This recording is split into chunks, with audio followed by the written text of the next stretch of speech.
Olá pessoal, sejam bem-vindos a mais um vídeo do canal Eletrolab. Hoje nós vamos falar sobre um fenômeno muito importante em eletrônica e eletrotécnica. Ele é conhecido como esterese. Muita gente já ouviu falar esse nome, muitos sabem o que é exatamente e muitos ainda têm algumas dúvidas, porque o conceito pode ser aplicado em várias situações. A esterese pode ser boa em algumas aplicações e pode ser ruim em outras. Então nós vamos comentar aqui de uma forma geral o que é a esterese, onde ela tem a sua principal aplicação e vamos apresentar uma curva de esterese no osciloscópio. Ou seja, esse vídeo vai apontar um pouquinho mais para o detalhe da esterese magnética e vai mostrar como medir, ou pelo menos como apresentar a curva de loop de esterese magnético em transformadores, ok? Vamos fazer um pouco de teoria e depois partir para a prática. Então vamos lá. Bom, primeiramente, esterese ao pé da letra significa atraso, ou seja, é algum tipo de delay que acontece num determinado ambiente elétrico ou magnético. Isso pode ser útil ou não, depende da aplicação. Então, por exemplo, você pode precisar de um atraso em alguns tipos de sensores, em alguns termostatos, ou seja, você não quer que um determinado termostato acione compressor, por exemplo, para refrigerar um ambiente e imediatamente após a temperatura cair daquele ponto máximo, ele desligue. Você quer que haja, às vezes, há interesse de ter uma espécie de um atraso ali. Então, a esterese, ela provoca, nesse caso, dois níveis de acionamento no mesmo dispositivo. Ou seja, quando a temperatura chegar a um determinado ponto, ele aciona o dispositivo. Quando ela baixar daquele ponto, ela não corta o dispositivo, até que ela chegue a um segundo nível, que é o chamado nível baixo, onde ela corta o dispositivo. E assim por diante. Ao subir, ao passar dele acima do nível baixo, ela também não aciona, ela precisa chegar ao nível alto para acionar. Eu vou mostrar isso mais na prática. O objetivo é que você tenha uma faixa intermediária entre os acionamentos. Isso vai fazer com que o funcionamento fique melhor.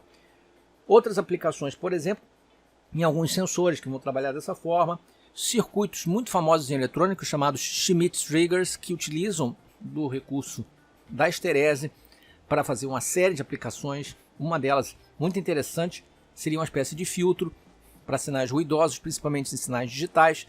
Então, por exemplo, você tem aqui, vamos fazer um exemplo rápido aqui. Você tem um sinal que é ruidoso, né? Você tem um sinal que ele tem altos, mas às vezes ele baixa um pouquinho, depois ele continua no alto, ele é muito ruidoso, baixa outro pouquinho, alto, depois ele baixa bastante, aí fica bastante aqui, depois volta só um pouquinho, e depois volta para o alto. Ok, isso aqui é muito difícil de você determinar onde está o nível alto e o nível baixo.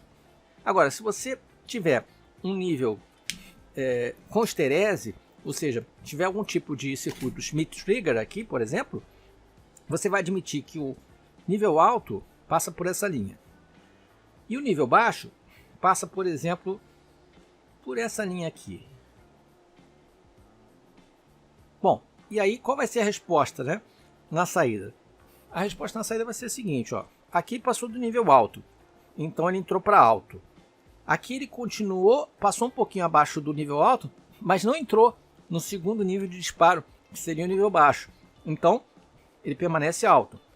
Depois ele continua alto, mesma coisa aqui, baixou menos, continua alto. Aqui sim, ele veio para o nível baixo, então ele veio para baixo.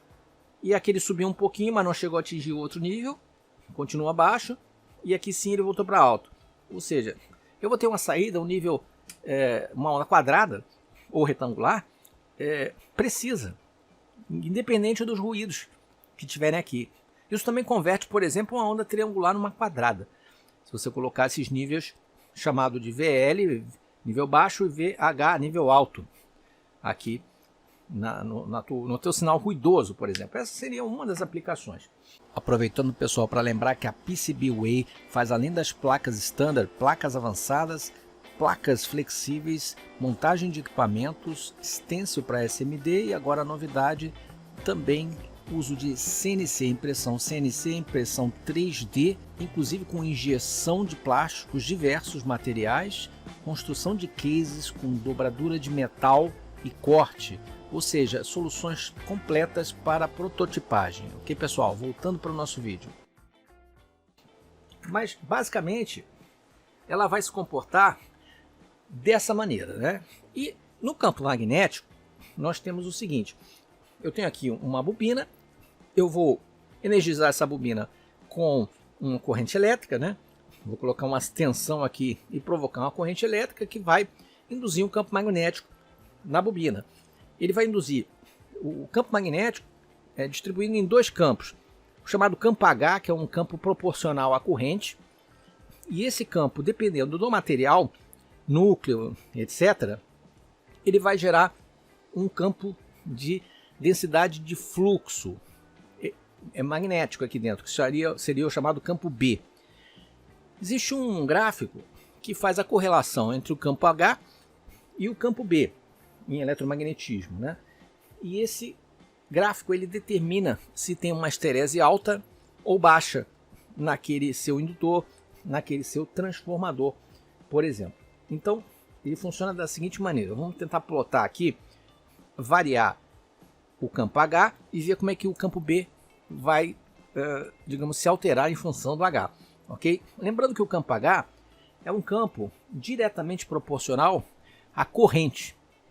O campo H tem até uma fórmula que o campo H é igual a N, que é seria o número de espiras, isso num condutor, né, numa bobina linear, vezes a corrente dividido pelo comprimento dessa bobina.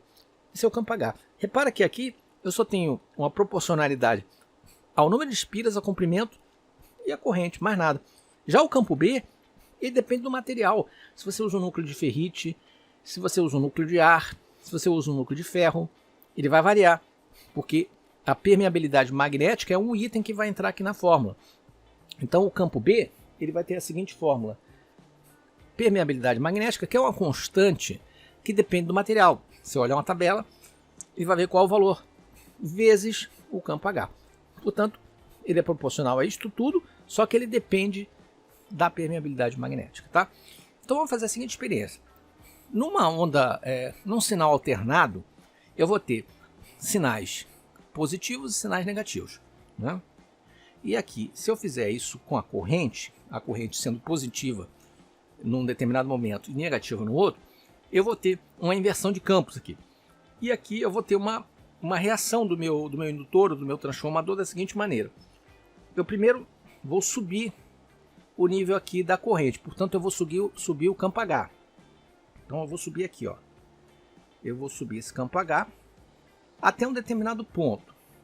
Nesse determinado ponto, eu vou inverter, a onda vai inverter a polaridade e vou começar a diminuir o campo H até ele ficar negativo. A questão é que se não houvesse esterese, o retorno do campo B, que é proporcional ao H, seria pela mesma linha. Ou seja, ele variou de 0 até um determinado valor máximo e, ao retornar, ele retorna desse máximo até o valor zero, pela mesma linha. Mas não é isso que acontece. Não há linearidade aqui, tá? E esse campo máximo aqui, ó, vou até estender um pouco mais, é o campo de saturação magnética do meu material. Ou seja, por mais que eu aumente a corrente, eu não consigo induzir mais campo. O campo satura. O campo magnético já orientou lá todos os seus polos, todos os seus vetores estão orientados e não tem mais o que mudar. Portanto, não adianta eu aumentar a corrente, porque ele não vai mais aumentar o campo. Então, saturou, eu vou começar a inverter. Se eu começar a inverter o sinal, o que vai acontecer é que ele vai voltar nesse sentido aqui, ó, por cima. E vai parar aqui, por exemplo, quando H for zero. Esse pedacinho que tem aqui é o campo residual. Esse campo, ou seja, o material ficou magnetizado aqui, mesmo sem corrente. Ele manteve um certo campo aqui. Mas mesmo assim eu vou continuar reduzindo, né? Eu vou inverter aqui a polaridade do campo. O H vai ficar negativo. E vamos ver até onde ele vai. E aí ele continua descendo. Vai continuar descendo, né? Aqui. Até chegar a zero. Ele chega a zero o campo quando o H for negativo num determinado valor. Ok? E aí eu continuo baixando mais até a sua saturação. Aí normalmente ele vai abrir assim um pouquinho e vai chegar a um ponto e vai saturar. Quando ele satura, não adianta eu diminuir mais o campo, mesma coisa que aconteceu lá em cima. Ele vai começar a retornar porque eu vou inverter o campo. Invertir a corrente, o campo inverte e ele começa a subir. Só que ele não vai subir a zero, ele vai subir também até essa posição aqui do campo residual. Também fica um campo residual aqui, né? Que na verdade fiz na mão aqui, mas seria mais ou menos o mesmo tamanho do de cima. Ok? E aí ele continua. Eu vou continuar aqui aumentando o meu campo H.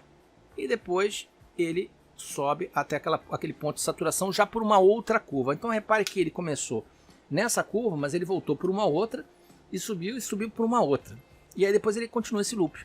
Aí esse loop aqui fica permanente. Essa distância aqui, esse tamanho aqui, essa diferença entre as curvas de subida e descida e a curva original, a primeira, se chama histerese. Justamente essa variação, porque mantém magnetizado tanto no sentido quanto no outro o seu material. Ok? Nós vamos ver que num transformador não é interessante você ter histerese, porque existe uma perda térmica. Quanto maior a histerese, maior a perda. O transformador tem várias outras perdas, né? Perda de Foucault e outras perdas, mas a perda de histerese é uma perda que pode preocupar em alguns tipos de transformadores. Quanto menor, mais estreita for essa histerese, que sempre vai acontecer, você não consegue se livrar dela 100%, mas quanto menor, menos perda você vai ter, então melhor. Então no caso de um transformador, máquinas elétricas em geral, né, com raríssimas exceções, a histerese não vai ser boa, vai ser um problema. Ao contrário das aplicações aqui que eu já comentei, Schmitt triggers e sensores e outros, que você precisa desses dois pontos distintos de acionamento, tá? Que seria esse delay que existe entre acionar para um lado e acionar para o outro. Então nós vamos fazer uma experiência prática, vou montar um circuito para a gente medir a histerese, ver na prática esse loop de histerese aqui, mostrando uma espécie de um gráfico que vai ter o eixo H e o eixo B no osciloscópio. Vamos ver que a experiência é muito interessante. Bom, pessoal, eu estou fazendo aqui de uma maneira bem simplificada, tá? Para não entrar em muitos detalhes técnicos, porque eletromagnetismo, tem muita informação, é uma matéria bastante complexa. Eu vou tentar dar o mínimo de base teórica para a gente pelo menos saber onde a gente está fazendo experiência, né? Pelo menos algumas noções importantes. Eu falei lá que o campo H era igual a N vezes I sobre L. Tá? Esse campo H é medido em amperes por metro. Tá? Essa é a unidade dele. E o campo B, que é o campo de densidade de fluxo magnético, é a permeabilidade μ, que multiplica a mesma coisa, N vezes I sobre L, que é o H, né? Isso aqui geralmente é em Tesla. E você ainda tem um fluxo magnético.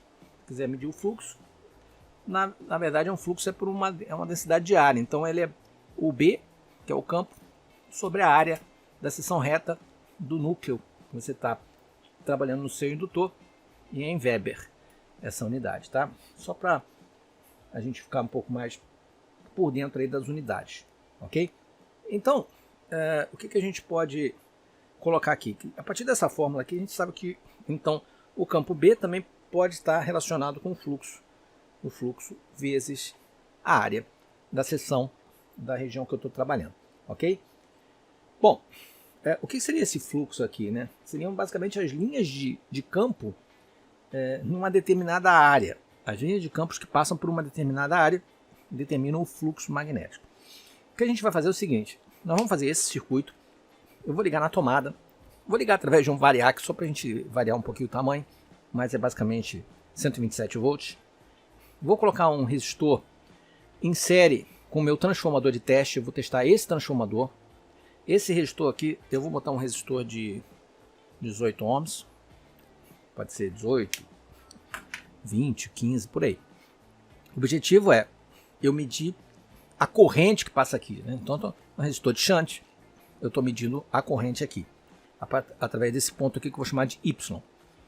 Do outro lado, no secundário, eu vou ter um circuito RC, um resistor de 560K, um capacitor despolarizado de 1 microfarad.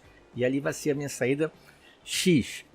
O que eu quero fazer com isso? Eu vou usar o osciloscópio no modo XY, para plotar um gráfico XY, que na verdade vai ser o meu gráfico BH, aquele gráfico que eu coloquei antes lá, do campo B e do campo H. Poxa, mas como é que eu vou medir B e H? Bom, primeiro, H, como eu mostrei, é proporcional a quê? A corrente. Então, quanto maior a corrente, maior H. Quanto menor a corrente, menor H. Isso independente, obviamente, do número de espiras e do comprimento, que são constantes. Então, vai variar a intensidade dele de uma forma constante, mas o que vai influir mesmo é a corrente. Então, a corrente, eu meço aqui, é a tensão em cima de R. É a corrente, e ela é proporcional a H. Portanto, eu vou ter uma representação do campo H no eixo de Y. E no eixo de X, eu preciso de B. Aí é um pouquinho mais complicado. O B, a gente pode fazer a seguinte teoria. Deixa eu apagar aqui para a gente mostrar como é que o B ele aparece aqui. Vamos lá. Bom, o B é o seguinte. Eu quero medir, veja que eu estou medindo uma tensão com o meu osciloscópio em X, uma tensão em cima do capacitor. Por quê? Pelo seguinte, a tensão medida ali, ela é proporcional à variação de fluxo no tempo, tá? Que é proporcional à variação do campo B no tempo. Com isso, eu posso escrever que o campo B é alguma coisa proporcional à integral da função da tensão no tempo. Bom, sabendo que o campo B é uma integral da tensão no tempo, basta eu pegar a tensão aqui e integrá-la. Como é que eu integro analogicamente um sinal? Uma das formas é usar um circuito RC. O circuito RC também pode ser um integrador, tá? Um circuito resistor-capacitor.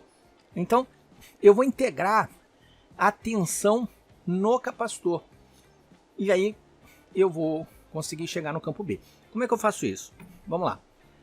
Tensão no capacitor, ela é proporcional à equação 1 sobre o valor do capacitor, integral da corrente no tempo, dt. Tá? A corrente, quem é a corrente aqui? A corrente ali seria algo como a tensão sobre a resistência, a impedância que tem ali. A impedância que tem ali é R mais XC, que é a minha reatância capacitiva. Não é isso? Porém, eu vou, para simplificar, inclusive a forma de integrar, eu vou admitir que R é muito maior que XC. Se R é muito maior que XC, eu posso desprezar XC aqui. Por isso, a corrente vai ser somente a tensão sobre a resistência. Se a corrente é a tensão sobre a resistência, aqui nessa integral, eu vou fazer o seguinte. Eu vou botar a resistência fora né? Eu vou substituir o meu I por V sobre R. V sobre R é uma constante. Desculpe, R é uma constante. Então, 1 sobre R vai sair. Vai ficar junto do C aqui. Então, o meu V de C vai ser igual a 1 sobre RC. Eu botei o R fora da integral. Integral de V no tempo dt. Função de V dt. Não sei se está dando para ver aí. Ok? Bom, com isso aqui, repara o que está escrito aqui. 1 sobre C integral de V dt, né? Lembra que eu disse que o meu campo B é o integral de V dt? Vamos posicionar melhor aqui. Bom, se B é uma integral de V dt, isso aqui ó, é B. Portanto, a minha tensão no capacitor é algo proporcional a 1 sobre RC B. Ok? Portanto, V de C é proporcional a B quando eu faço a integração da minha tensão. Então, com uma integração, eu consigo fazer um sinal aqui de tensão proporcional ao campo B. Então, meu X vai ser proporcional a B e o meu Y vai ser proporcional ao H. Então, eu vou plotar um gráfico BH no osciloscópio usando a função XY. Ok? Só uma introdução teórica para a gente não achar que a gente está tirando isso do nada. E vamos direto agora para o osciloscópio, ver na prática esse sinal de loop de esterese.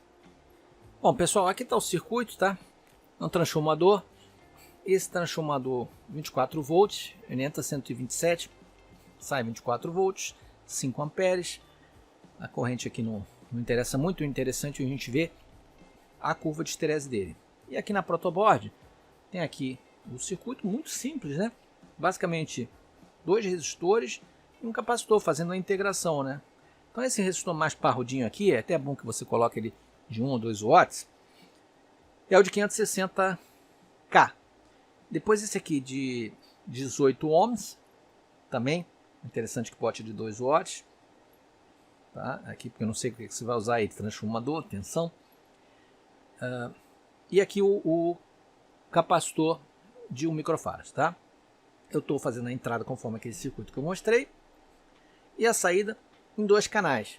Tá aqui os 2 canais, colocando o osciloscópio na função XY. Essa função, a maior parte dos osciloscópios de bancada tem, você não utiliza a base de tempo.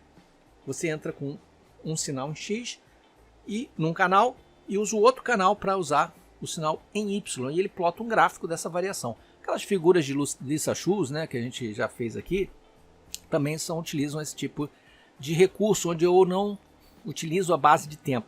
Portanto, não me interessa aqui muito a questão de base de tempo, a frequência do sinal. Por acaso aqui é um sinal de 60 Hz, está vindo direto da tomada do meu variac ali, e eu vou começar a subir a tensão. Está com esse traço aí, eu estou com a tensão extremamente baixa, ainda não estou conseguindo ver nada. Então vou aumentar a tensão, a gente vai ver o sinal aumentando ali, a gente vai começar a ver a curva de esterese. Olha, já aparece, estou começando a aumentar mais. E aí temos a curva de esterese. Repare que eixo H, eixo B. A primeira subida foi aqui. A gente não está vendo, obviamente. Subiu, saturou, voltou, ficou com o valor residual e veio negativo. Negativo até aqui, até saturar. Saturou, voltou para subir e já sobe por outro caminho e aí repete o loop. Essa largura daqui para cá é a esterese. Quanto mais larga, pior em transformadores, por exemplo. Você vai ter uma perda maior. É claro que ela vai variar aqui em função do tamanho dos campos também. A gente vai ver maior ou menor. Eu não tenho uma medida efetiva aqui, mas eu poderia até fazer uma proporção. Se você ajustar o circuito fixo e comparar transformadores, você pode determinar quais estão com maior esterese do que outros. Ou um lote de transformadores iguais, você pode ver se todos estão com a mesma esterese ou se um está fora do padrão, apresentando uma esterese maior ou menor. E com isso fazer uma seleção e até um controle de qualidade do ponto de vista de esterese. Tá? Então aqui não é efetivamente para você medir um valor numérico dos campos, mas você vê proporcionalmente esses campos sendo alterados aqui e você vê o formato perfeito da nossa curva de esterese no osciloscópio, ok? Se a gente desconectar a saída aqui, desconectei, a gente perde o sinal, né? Se reconectar, tá lá a curva de esterese. Ok, pessoal? Então eu quis mostrar na prática, isso aqui é uma experiência muito interessante. Normalmente, no curso de engenharia elétrica, a gente vê essa experiência em algumas cadeiras, né? Geralmente na cadeira de eletromagnetismo. Depois a gente pode evoluir um pouco mais em esterese, tratar a esterese mais para o campo da eletrônica, ver as aplicações aí com os comparadores que utilizam esterese, os amplificadores operacionais que utilizam esterese, os circuitos Schmitt-Trigger, como por exemplo da linha TTL, a gente tem o famoso inversor 7414, né, o 74HC14, que é um TTL que utiliza esse recurso, e se você notar, o símbolo que fica do Schmitt-Trigger é um desenho de um loop de esterese, né? Ele indica que ele já trabalha com 2 níveis de trigger, né? Tendo esse delay, esse intervalo de um para o outro. É interessante a gente ver. Vamos tentar simplificar ao máximo, sem entrar em muitos detalhes matemáticos, apenas com um pouquinho de teoria, para a gente saber onde a gente está pisando. Senão vou ter que relembrar lá a teoria do mestre Walter Hart, lá de eletromag, que é uma coisa bastante complicada, né? Então é melhor do que pegar tanto detalhe, a gente vê uma coisa um pouco mais light e entende a questão da histerese e depois mais à frente aplicações mais voltadas para eletrônica. Ok, pessoal? Era isso que eu queria mostrar hoje para vocês. Espero que vocês tenham gostado aí do assunto envolvendo um pouquinho de eletromagnetismo. Se gostarem, clique no like. Não deixem de se inscrever no canal e marcar o sininho de notificações. E até o próximo vídeo. Um grande abraço.